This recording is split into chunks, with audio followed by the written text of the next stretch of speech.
Bonsoir aux internautes qui nous suivent sur www.seneplus.com. Vous suivez votre premier numéro de l'émission Les Jeunes s'engagent. Aujourd'hui, nous avons sur le plateau M. Ibrahima Ndiaye, qui est le président du collectif des associations du département de Mbacké. Il est aussi le président de l'amicale des jeunes de Palem. M. Ndiaye est un natif de Mbacké. Aujourd'hui, nous avons en face de nous un jeune leader. M. Ndiaye, quelles sont les activités que vous menez au niveau de ces différentes structures que je viens d'énumérer? Bonsoir, mademoiselle Diallo. Permettez-moi d'abord de vous saluer, aussi de vous remercier par rapport à cette invitation-là. C'est un honneur et un privilège pour moi, un jeune comme moi aussi. Les activités qu'on mène au sein de Mbacké ne sont rien d'autre que des activités qu'un jeune doit mener au sein de sa localité. C'est la raison pour laquelle on s'est engagé pour venir en aide aux populations locales. On l'a fait et on continue de le faire et on va toujours continuer aussi de le faire. Les activités qu'on mène ne sont rien d'autre que l'assistance sociale surtout, parce qu'on note que lors d'une enquête de certains organismes, on a noté que le département de Mbacké fait aussi partie des départements les plus pauvres du pays. Nous, on s'est engagé en tant que jeunes d'assister la population locale. Donc, chaque année, on organise aussi des journées de consultation médicale gratuite. La première édition, on avait consulté 503 personnes au niveau de la commune de Mbacké simplement. La deuxième édition, on avait consulté 697 personnes. Est-ce que les jeunes de Mbacké s'y retrouvent dans ces différentes structures? Les populations s'y retrouvent parce que rien qu'en cette année-là, on a donné aux étudiants de la commune de Mbacké 50 bourses entières de formation qui durent chacune 3 ans et 35 demi-bourses de formation. Si vous devez payer 50 000, vous n'allez rien payer. Pour les demi-bourses, si vous devez payer 50 000, vous allez payer 25 000 pendant 3 mois, pendant 3 ans. Donc ça, c'est grâce à l'association, grâce aux activités de l'association. Tantôt, vous parlez de cotisation. Et est-ce qu'on peut savoir d'où proviennent les financements de vos activités? Oui, si on se fixe sur le règlement intérieur ou bien le statut d'une association, on sait nettement que l'association fonctionne à base de cotisation d'abord. C'est ça, c'est le principe, c'est ce qui est autorisé. Donc nous, on fonctionne à base de cotisation d'abord. Chaque membre cotise parce qu'il y a des membres qui travaillent, il y a des membres qui ne travaillent pas, il y a des membres qui peuvent donner 50 000, qui peuvent donner 20 000, il y a des membres qui peuvent donner 500 francs. Et on fixe en fonction de notre règlement intérieur, de nos statuts, ce que chaque membre doit donner par année, ce que chaque membre doit donner par mois. Et ce sont ces cotisations-là que l'on regroupe pour pouvoir assister la population locale. Bien vrai qu'on a des partenaires. Vous parlez de partenaires, de partenariat. Est-ce qu'on peut savoir si vous êtes en collaboration avec les autorités déconcentrées ou encore les autorités décentralisées? Si on s'interroge d'abord sur les autorités déconcentrées, c'est-à-dire le préfet au niveau de la commune, lui, ce qu'il occupe, c'est quoi? C'est les pièces administratives d'abord. Parce que lorsqu'on a voulu avoir un récépissé pour pouvoir bénéficier des subventions de la collectivité locale, il nous a facilité la tâche. Donc, de ce point de vue, on peut le remercier. On a un partenaire qui nous a aidé à avoir des papiers. On sait aussi qu'au niveau financier, la collectivité locale octroie des subventions qui est inscrite dans le budget. Donc, cette subvention-là, on l'a chaque année. Mais cette subvention est insuffisante vu les tâches qui nous sont assignées et la mission qu'on veut dérouler au sein de la commune de Mbacké. La subvention que vous recevez des autorités décentralisées, quelle est la somme exacte? La somme n'est pas fixe. La somme n'est pas fixe parce qu'au sein du budget, on a inscrit simplement subvention aux associations sportives et culturelles ayants droit, c'est-à-dire aux ayants droit. C'est ce qu'on dit au sein du budget. Donc, il appartient à l'autorité locale de donner la somme qui lui convient. Des fois, ils peuvent vous donner une somme qui est conséquente. Autre part, ils peuvent vous donner aussi une somme qui n'est pas du tout conséquente. On peut dire que c'est de façon discrétionnaire que les montants sont alloués aux associations. Je ne dirais pas discrétionnaire parce que discrétionnaire, c'est peut-être trop dire, mais je dirais c'est laissé à l'intime conviction de l'autorité locale. C'est lui qui apprécie la lourdeur de la tâche, c'est lui qui apprécie le nombre de membres qui se trouvent au sein de l'association, c'est lui qui apprécie tous les paramètres pour pouvoir vous donner la subvention. Mais je vous dis, ce que je vous dis et ce qui est à retenir, c'est quoi? La subvention est insuffisante par rapport aux activités qui sont menées au sein de l'association. Avez-vous d'autres partenaires extérieurs au département de Mbacké? Personnellement, j'ai eu à entrer en collaboration avec des partenaires qui se trouvent aux États-Unis. On m'avait mis en rapport avec ces gens-là. Ce sont de très bonnes personnes. On est en train de suivre la procédure. On a fait entrer la lettre de partenariat. Cette lettre a été reçue, on nous a répondu et dans un bref délai, ces partenaires-là devront se déplacer jusqu'à Mbacké pour pouvoir mener à bien nos activités. À part ça, au Sénégal, on a des partenaires parce que quand on parle du Sénégal, quand on parle de souveraineté locale aussi, on fait référence à l'État. Donc nous aussi, les autorités étatiques, on les a saisies par rapport à la tâche. Parce que nous, on s'est dit que l'État ne peut pas tout faire, la collectivité locale ne peut pas tout faire. Il faut aussi que les populations s'y mettent pour pouvoir attendre un développement durable. C'est la raison pour laquelle on n'a pas attendu l'État, on n'a pas attendu les collectivités locales. On s'est déplacé pour aller chercher des partenaires jusqu'aux États-Unis et j'espère que ces partenaires-là vont réagir pour le bonheur des populations. Oui, par rapport au chômage des jeunes, est-ce que cela touche aussi le département de Mbacké?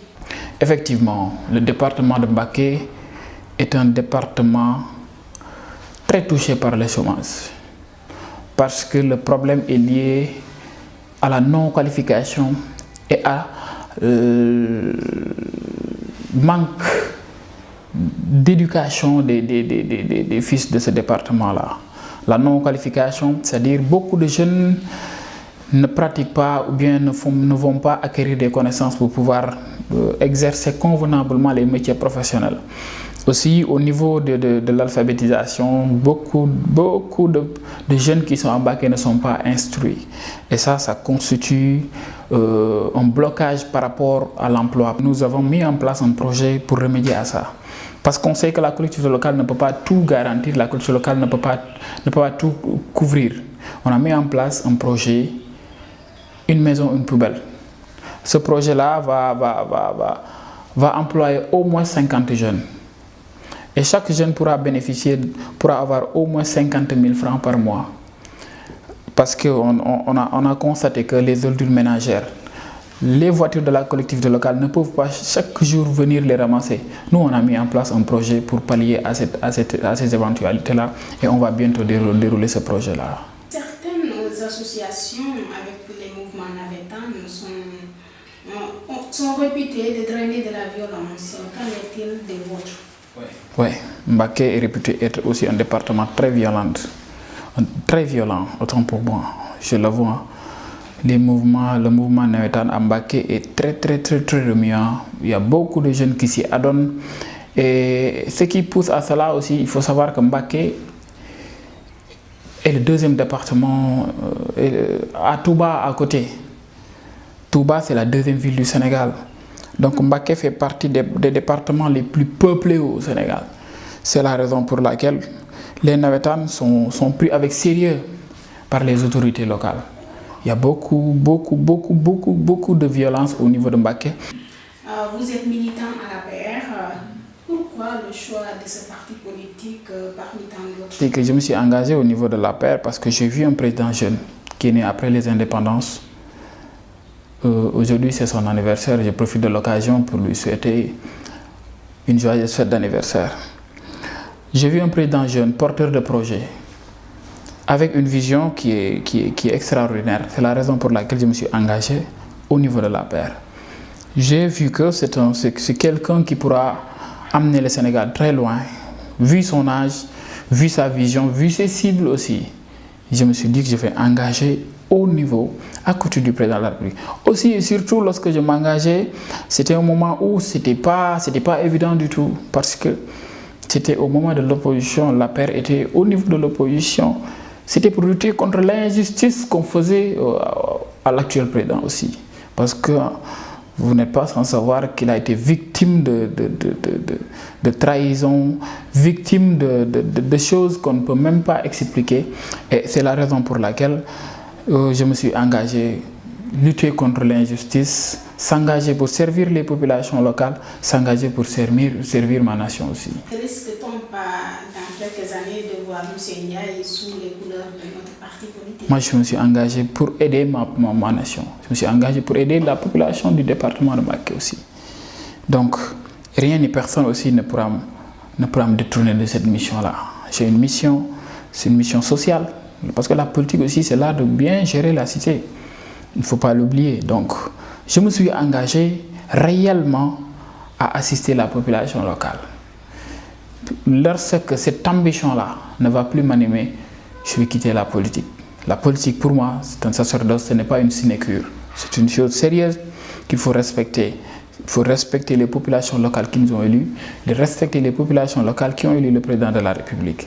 Je pense que c'est ça. Récemment, au sein de la convergence des jeunesses républicaines, une nouvelle tendance a vu le jour, à savoir la convergence des jeunesses républicaines, une nouvelle dynamique. Qu'en est-il réellement de ce nouveau courant? Moi, je ne dirais pas nouveau courant, parce que nous sommes des jeunes du parti. Le parti nous a vu naître. Nous, la paix, c'est nous, on peut le dire, parce que quand ça a été dur, on était là. Le congrès du parti à Djamalai, c'était nous. Les voyages du président au sein du pays, c'était nous. Les rassemblements au sein de la place de l'Obélisque, c'était nous. Les sacrifices nocturnes, c'était nous. Donc, on a notre mot à dire. Si on est parti et on voit qu'à un certain moment, les choses ne fonctionnent plus, on doit dire non. Et la Cogère Nouvelle Dynamique n'est pas venue pour mettre en concurrence avec une autre structure. La Cogère Nouvelle Dynamique a un projet qu'il a présenté au président de la République. Et le président de la République a adopté ce projet-là. Nous, on a l'aval du parti, on a l'aval du boss. Et on continue sur ce projet-là. On n'est pas venu concurrencer Thérèse Faye Diouf, on n'est pas venu concurrencer personne. On est venu apporter une pierre à l'édifice parce qu'on a un projet des primo-votants. Parce que le président de la République est conscient que pour gagner les prochaines échéances, il va falloir porter sur les jeunes qui n'ont jamais voté. Nous, on lui a proposé un projet de 500 000 jeunes en 2019. Un projet réalisable qu'on va mettre sur table et on va réaliser ce projet-là. C'est l'objectif de la Cogère Nouvelle Dynamique. Apporter au président de la République 500 000 primo-votants. Que répondez-vous aux détracteurs de l'APR qui disent que le parti du président Macky Sall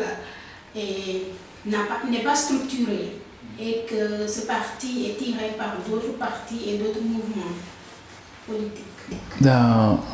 Ce que je dis, c'est quoi? Un parti qui est né, qui a 3 ans, qui a pris le pouvoir. Un parti qui avait 25% en 2009. Lorsqu'on a fait le sondage, le parti, je ne dirais pas les mouvements qui l'ont accompagné.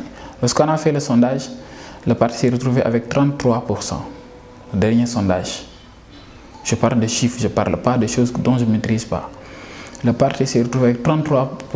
Donc c'est un parti qui fonctionne. L'APR est structuré. Ce que beaucoup ne savent pas, l'APR est structuré. L'APR a une structure de jeunesse. L'APR a une structure estudiantine. L'APR a une structure des cadres.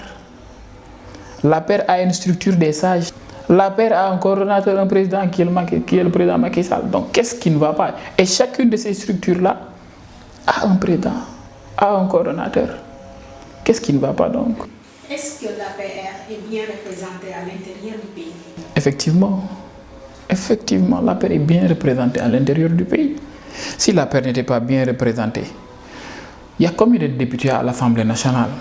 Mais n'oubliez pas que l'APR est en coalition avec d'autres partis. Il y a combien de députés à l'Assemblée? C'est une coalition. Il y a, au niveau des investitures, on avait investi 130 et quelques personnes, députés.